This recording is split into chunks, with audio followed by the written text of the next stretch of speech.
Ok, minha gente, já de volta, cheio de informações no programa de hoje, além, lógico, né, dos nossos debatedores que já estão aqui, vão analisar a eleição que começa, aliás, que já começou, né? A eleição já começou. Mas nós vamos conversar sobre isso aí, sobre esses assuntos, e também eu abri falando sobre o voto do indeciso. Que você tem, eu passei os números ali, daqui a pouco a gente vai mostrar mais, você tem voto em branco, você tem a pessoa que anula o voto e as pessoas que não vão votar. E aí você tem os indecisos, aquela pessoa que vai votar, mas que ainda não decidiu. Você quer ver uma coisa? E eu falava sobre isso, que eu tenho conversado com o pessoal lá no Comari quase que diariamente, e o número de pessoas indecisas é muito grande. Arriba, bom dia, Hélio, bom dia, Arthur. Ricardo Paiva, bom dia.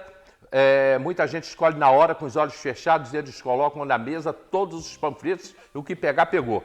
Isso é o Arthur fazendo esse comentário. Iraci, bom dia, Hélio. A Juliana assistindo a gente. Eliane botou, bom dia. Eu sou uma que estou indecisa. A Eliane já botou aqui pra gente. Márcio Danilo, boa pergunta aqui do Márcio. Está lá nos Emirados Árabes. Bom dia, meu amigo. Uma coisa me chamou a atenção na proposta de cada candidato. Nenhum deles tem um projeto para a segurança pública. Todos eles estão entendendo que isso também não é urgente em nossa cidade. Os crimes têm aumentado diariamente. Maria Felício, bom dia a vocês em Teresópolis, por enquanto. E você vai participando com a gente. Vanderlei Pérez, bom dia. Ligado aqui. Bom dia, Hélio Carracena, bom dia a todos. Bom dia, prefeito Roberto Petro, que está aqui prestigiando o nosso debate mais uma vez. Petro, bom dia. Bom dia, Hélio. Cada dia melhor, né? Semana passada eu estava feliz da vida de estar com o Jackson, hoje eu estou com o Vanderlei. Hoje está com o Vanderlei. Só aprenda. Bom dia, nosso telespectador. Né? Jackson está em Taubaté. É um prazer estar aqui de novo. Então vamos lá, vamos começar a debater Teresópolis. Eu abri falando sobre o voto do indeciso e vi hoje pela manhã, aliás, eu vi em duas TVs, na CNN e na Jovem Pan, que em São Paulo o voto do indeciso vai decidir a eleição. Vocês acham que isso também está acontecendo em Teresópolis? Nós temos aí 30% de indecisos. Eu particularmente acho que ainda não está esse número tão grande de indecisos, não. Mas certamente vai decidir a eleição. Nós tivemos essa semana algumas pesquisas que foram homologadas pela Justiça, foram divulgadas, e mostra na pesquisa uma eleição polarizada. Hoje era para sair uma outra pesquisa que foi impugnada pela Justiça, porque ela era tendenciosa. Isso daí vai fazer com que a população possa se decidir um pouco melhor em relação a isso. Mas eu entendo que o indeciso vai ser fundamental nessa eleição. E cabe a gente e aos candidatos tentarem buscar esse indeciso, mostrando o que realmente querem fazer por Teresópolis. Acho que o debate, eu quero dar até os parabéns para a TV Diário, o debate que a TV Diário fez foi sensacional, junto com a AB. Prestou um serviço maravilhoso para a cidade. Houveram algumas agressões de alguns candidatos, mas pôde saber quem tem projeto mais sério para Teresópolis ou não. E foi muito bom, né? Até eu fui citado por 2 candidatos. 5 vezes. Mas vai me render, né? Vai render para eles um processo que eu já dei a entrada, né? Aí eu posso falar até quem fez a crítica, porque foi da televisão, então não tem nada a ver com campanha. Mas foi do Alex, que me responsabilizou por um precatório da Praça Olímpica, e depois o candidato de Guapimirim, que é candidato a Teresópolis hoje, embarcou na mesma canoa, mostrando que não conhece Teresópolis, que não sabe nada da cidade, e também fez uma crítica a mim em relação ao precatório. O que eles não sabem, porque não viviam aqui nenhum dos dois naquela época, é que eu peguei o precatório com um trânsito em julgado. Ele estava sendo empurrado pela barriga, pelo meu antecessor. Inclusive, a prefeitura foi penalizada, né, por litigância de má-fé, porque já não tinha mais o que fazer. Empurraram com a barriga e a prefeitura foi multada naquele processo. E eu fiz o que tinha que fazer. Eu comecei a pagar. O que eu consegui fazer foi negociar, inclusive para pagar, e conseguir um desconto. desconto para a prefeitura. Qualquer um que pegasse aquele precatório, se tivesse má fé, pagava e pegava para ele a diferença. Eu não. Eu peguei, consegui um desconto para a prefeitura desde que se cumprisse o parcelamento que foi feito. E alguém, tem um ex-prefeito aí, na eleição passada, cometeu esse mesmo erro que esses dois cometeram agora, de querer jogar para a galera, dizendo que o culpado do precatório era o Petro. Entrei com uma ação na justiça. Era até para trazer, para mostrar aqui. Mas a decisão da juíza, ele foi condenado, teve que indenizar, né, porque falou uma coisa contra mim. E a justiça, e a juíza ainda falou, na decisão dela, falou, olha, ele deveria ser elogiado por ter cumprido a lei. Eu fui o único que cumpri a lei. Então, eu acho que, mas isso aí, bater em mim não importa, eu não sou candidato, eu não estou preocupado com isso, estou preocupado com a minha cidade. E acho que o debate, ele ajudou muita gente a se decidir. Mas faltou um candidato. Mas, infelizmente... Oi? Faltou um candidato, né? É uma tática política. É uma tática política, eu acho que todo mundo... Embora eu acreditasse até a última hora que ele iria ao debate, eu acho que ele perdeu muito não indo, porque as pessoas hoje são mais críticas, sabe? E estão mais antenadas, mais atentas. E ele, eu acho que perdeu a chance, porque... ia lá para apanhar? Não sei. Eu, no lugar dele, mesmo que fosse para apanhar, eu iria.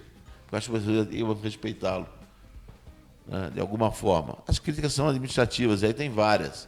E a gente não está... Infelizmente, eu não posso falar delas aqui. Estamos na véspera de uma eleição e vão entender como campanha. Mas eu acho que ele perdeu muito não indo. A população não conseguiu ver o que ela pretende ver. Eu acho que eu quero um prefeito que tenha pulso, um prefeito que tenha postura de prefeito, que tenha posição, né, e que tenha projetos para a cidade. Eu não quero a minha cidade como um baoba, desculpa, mas não dá. E eu acho que o Teresópolis-Litano, ele tem saudade das festas? Com certeza tem. Eu também tenho. Talvez eu fui um dos prefeitos mais festeiros, né, de toda a história de Teresópolis.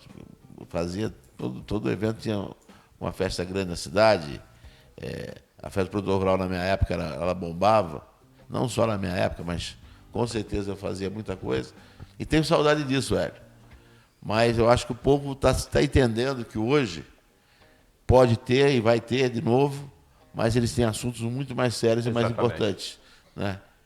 E é o que o nosso amigo que está em Dubai falou. Márcio Danilo. O Marco Danilo, sobre a questão da segurança. Segurança. Não teve essa abordagem direta, né? Mas eu entendo que talvez não tenha sido valorizado tanto, né, até pelas instituições quanto pelos candidatos, em função do sentimento de segurança de Teresópolis ser ainda bom. Teresópolis ainda está, a gente reclama, mas ainda está entre os municípios mais seguros do estado. E segurança é uma sensação, é um sentimento, né? Então eu acho que alguns projetos que existem aí, que não são diretamente ligados à questão da força policial, da repressão, seja pela Guarda Municipal ou pela polícia, que aí é uma atribuição do Estado, mas tem em função daquilo que o munícipe sente. Quando você fala em iluminar a servidão, em melhorar o transporte urbano para poder facilitar as pessoas, você está trabalhando na segurança, né? Se você tem uma servidão que está iluminada, a probabilidade, né, de você ter algum problema é um pouco menor do que a escuridão. A escuridão ela protege hoje ao indivíduo que quer promover um ato ilícito, quer promover uma agressão ou coisa parecida. Então, eu acho que, na verdade, a segurança hoje é fruto de uma série de ações do poder público. E não só, a não ser quando você não tem contingente, não tem equipamento, você não tem nada, aí você pode fazer uma proposta direta para a segurança. Mas eu acho que a questão maior hoje em Teresópolis ainda né, o estado lamentável que a cidade se encontra, principalmente na área de saúde. Em 2024, um anuário que fala sobre segurança coloca Teresópolis como a terceira cidade mais segura do Rio de Janeiro, para a terceira idade, considerando os municípios com mais de 100 habitantes. Teresópolis é uma cidade segura para quem já está na terceira idade, ou seja, as pessoas que estão na rua, pois não. Oi? Ok. Vanderlei Pérez. Essa questão dos indecisos eu vou deixar para depois um pouquinho, porque o Petro tocou um assunto aqui muito interessante e que há uma falta de conhecimento muito grande das pessoas, inclusive da classe política, inclusive desses candidatos a vereador e desses candidatos a prefeito, que é a questão dos precatórios, né? Eu lembro do precatório que sempre assombrou a cidade ao longo dos últimos governos, dos últimos 10 governos pelo menos, desde os anos 96 mais ou menos, que vem assombrando essa questão. 92, na verdade, que vem assombrando essa questão dos precatórios. E se falava em 50 milhões, eu lembro da primeira matéria minha sobre precatório, era 50 milhões o precatório da Praça Olímpica, e era ali início do governo do Luiz Barbosa, por ali em 93, 94. E aí esse precatório vem subindo, crescendo, e em 2008, depois já do trânsito em julgado da ação, não só do trânsito em julgado, mas das postergações que vinham sendo feitas na Justiça, caiu no seu colo essa encrenca do precatório, e depois você começar a pagar. E quando chegam as primeiras cobranças, né, as primeiras execuções do precatório, que o precatório já é só existe a partir do trânsito julgado da dívida. Então, isso é de uma má-fé tão grande dizer que você é culpado pelo precatório, esse ou aquele prefeito é culpado, porque o precatório, a palavra precatório, ela se subentende a partir do trânsito julgado daquela ação. Não há mais o que fazer, né? Então, só há uma solução: pagar, negociar para pagar, ou então pagar do jeito que a justiça quer fazer, sequestrando, tomando dinheiro da educação, da saúde, da conta 00, né? Isso aí caiu para você naquele período ali de 2005, mais ou menos 2006, né? Que chegam as primeiras cobranças dos precatórios. Então, havia de se fazer um pagamento a negociar aquele precatório ali. E foi feita a negociação, me parece que era em 140, 150 milhões de precatório, né? Isso. E essa dívida caiu teve um abatimento. Um abatimento de 40%. Um abatimento de 40%. Chegou a perto de 90 milhões, se pagou alguma coisa e restou uns 70 milhões desses 150, né? Acho que restou menos, Vanderlei. Restou menos. Menos 70 milhões, a dificuldade, o grande problema que as pessoas não entendem, o que é? É que no acordo que foi feito no Tribunal de Justiça, onde se deu o desconto, se você não cumprisse o pagamento, você perdia o desconto. Então, por que ele voltou a crescer? Porque foi pago quase 50%. Mas quando você deixou de pagar, você perdeu o desconto.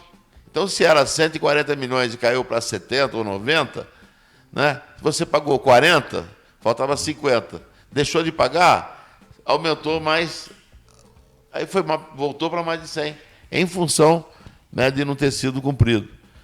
E é o que você falou, e as pessoas não entendem uma coisa. Tem gente que fala, por que não devolveu a praça? Não tem o que devolver. Não tem o que devolver. Isso é um político, uma pessoa que diz que conhece as coisas como a prefeitura funciona. Falar em devolver Praça Olímpica, esse cara tinha que ser preso por mentir. Porque não existe a possibilidade de devolver. O prêmio já foi dado para o camarada que ele já foi premiado com uma decisão judicial, ele já buscou essa decisão, conseguiu a decisão, e há só uma condição para resolver uma questão dessa, é pagar. E pagar pode ser feito de várias formas. Seja por empréstimo, seja por um comprometimento de parte da Receita, ou uma negociação, mas tem que se pagar. Mas o problema todo, a gente está falando de uma dívida que era de 150, caiu para 90, que pagou uma parte dela e ficou perto de 70, vamos colocar 60 a 70 milhões, que esse era o assombroso precatório que havia. Só que quando vem aí final de 2007, vem 2008, vem 2009, esse precatório, a execução do precatório chega já no início do governo de Jorge Mário, ali de fevereiro, março, chega a cobrança porque tinha que se pagar aquele compromisso. Em vez de pagar o compromisso, o prefeito contrata um escritório do Rio por R$500 mil, lembra disso? R$300 mil, né? R$300 mil para resolver empurrar isso com a barriga. Ele conseguiu empurrar o precatório para frente. E arrumou a desgraça para ele. E foi caçado em função disso, porque contratou o escritório do Kaulovski sem licitação. Que esse prefeito que acabou e fez a mesma coisa agora e ninguém caçou ele, né? A mesma situação aconteceu agora. Mas o problema todo é que no momento que ele empurra com a justiça, e aí começa tudo de novo, todo aquele processo de empurrar o processo para frente, o processo de precatório para frente. E vem a cassação do Jorge Mário, o precatório está para lá, está só aumentando, né? Está só aumentando a dívida do precatório. E aí vem o Arley, a mesma coisa. E aí acontece finalmente, tudo dá aquela volta. Então toda essa coisa que você falou aí da dívida aumentar, de perder aquele desconto, de perder o que já deu e de poder acrescentar todo aquele valor, isso aconteceu recentemente. Só que quando acontece recentemente, esse prefeito que está aí fez o que pior do que os outros, os prefeitos anteriores. O que ele faz? Ele consegue uma liminar na justiça, alegando que a prefeitura estava em condições ingovernáveis e precisava sanear a máquina para poder começar a pagar. A justiça dá a ele 7 meses, a liminar dos 7 meses que ele conseguiu. E aí ele não saneou nada. Enquanto ele estava dizendo que estava saneando, ele está viajando para Cancún, ele está pagando cursos em São Paulo para levar todos os secretários para dançar em São Paulo, aquela festança que se fez com diárias, Bom, ele gastou e esbanjou o quanto pôde, no momento que ele tinha que estar saneando a máquina. E quando vence os 7 meses, ele começa a empurrar com recursos, o que já vinha sendo empurrado, por mais 3 anos. A desgraça toda do precatório é desse prefeito que está aí, porque ele coloca o que havia já sendo empurrado há tanto tempo e ele triplica o valor desse precatório com esse empurrar com a barriga por 3 anos. Exatamente. Então, e eu, ao longo disso também, como ele não cumpria aquele precatório antigo, vieram chegando também diversos outros precatórios, né?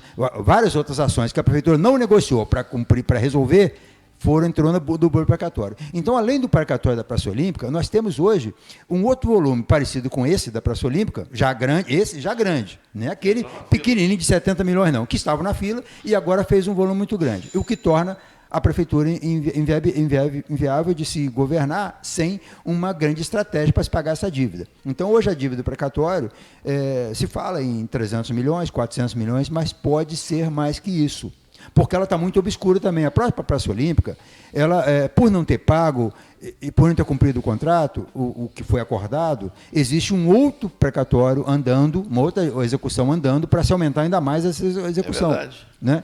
E, além de tudo isso aí, nós já temos o precatório que ainda não chegou, que vai ter uma ação judicial, vai ter uma cobrança e vai ter um precatório que vai ser o dobro disso aí, que é a ação da SEDAI. A SEDAI não vale só 100 e poucos milhões, como eles fizeram esse arranjo aí. E nesse arranjo que fizeram, além do prefeito confessar que a SEDAI que o patrimônio da SEDAI era da empresa SEDAI, ele confessa esse documento, ou seja, nem isso não vai se discutir mais quando a ação vier. Esse que é o problema. Que podia discutir lá na frente, exatamente, se devia ou não. Essa conversa podia haver no sentido de discussão. Não, o prefeito confessa a dívida no momento que ele paga uma parte como primeiro pagamento, como aquela promessa de compra, né, que se faz quando se compra um terreno. Então, quando ele confessou que deve, não há mais para o próximo prefeito discutir se deve ou não. Então, existe um precatório à frente aí, que eu acredito em perto de R$1 bilhão, que é o precatório da SEDAI. O patrimônio da SEDAI no município. A SEDAI não é uma empresa da prefeitura, também não é uma empresa do Estado. É uma empresa mista e que ela tem patrimônio como investimento. Então, a SEDAI tem muito patrimônio em Teresópolis como investimento. E esse patrimônio foi dado para um terceiro, esse terceiro está se completando desse patrimônio, e quem paga a conta é a prefeitura. E a SEDAI temos um exemplo parecido com esse aí na questão da Casa de Saúde. Eu tenho comercial agora. Que foi comprada e estava alugado e deu um volume muito grande, um novo precatório dos aluguéis da Casa de Saúde. Eu tenho perguntas aqui para vocês. Por exemplo, em que ano a prefeitura teria comprado o terreno da Praça Olímpica? Por que não pagaram quando comprou? Beto, com o dinheiro da venda da água, não daria para pagar todos os precatórios? Foi um dinheiro extra, né? Que o prefeito teria viajado, isso é o povo falando aqui, o prefeito teria viajado para Cancún, ainda me lembro disso quando ele foi para Cancún. Vinícius tentou aprovar na Câmara um empréstimo de 300 milhões que começaria a ser pago só pelo próximo prefeito, porque ele não tentou esse empréstimo no início do governo. Tudo isso nós vamos continuar discutindo esses assuntos aqui e também falando sobre eleições e lembrando a você o seguinte: 17 horas, domingo, 17 horas, a gente está abrindo aqui a programação ao vivo, trazendo para vocês tudo o que aconteceu na eleição. Não percam. Só que, mais uma vez lembrando, o anuário 2024 coloca Teresópolis como a terceira cidade mais segura terceira cidade mais segura do estado do Rio de Janeiro. Em primeiro, Petrópolis, em segundo, Nova Friburgo, em terceiro, Teresópolis, em quarto, Magé, Niterói, Rio das Ostras, Campos, Rio de Janeiro e Maricá. Nessa ordem aí, as 9 cidades mais seguras. Engraçado, entrando Magé ali, em quarto lugar, com uma cidade muito segura. Então tá aí, isso é o anuário 2024 falando sobre segurança. Guapimirim não entrou ali não, Guapimirim não entra não, mas já entrou. A Fernanda, a nossa Fernanda aqui, que sabe tudo de cozinha, tem um convite pra gente. Oi, Hélio, tô aqui. Oi, Hélio, tô aqui gravando o Papo Café dessa semana com vários convidados queridos. A gente vai falar de viagem, a gente vai falar de decoração de festas e eu mais uma vez arrasei. Eu tô te devendo um doce de banana, mas eu fiz um sorvete de banana com morango e o sumo do limão que ficou uma delícia. Não perde, seus telespectadores não podem perder o programa. Tá bom demais. Então, Papo com a Fê, amanhã na Diário TV. Ok, então tá aí. O sorvete de banana eu não vi não, mas o limão eu tô aqui. A gente volta já.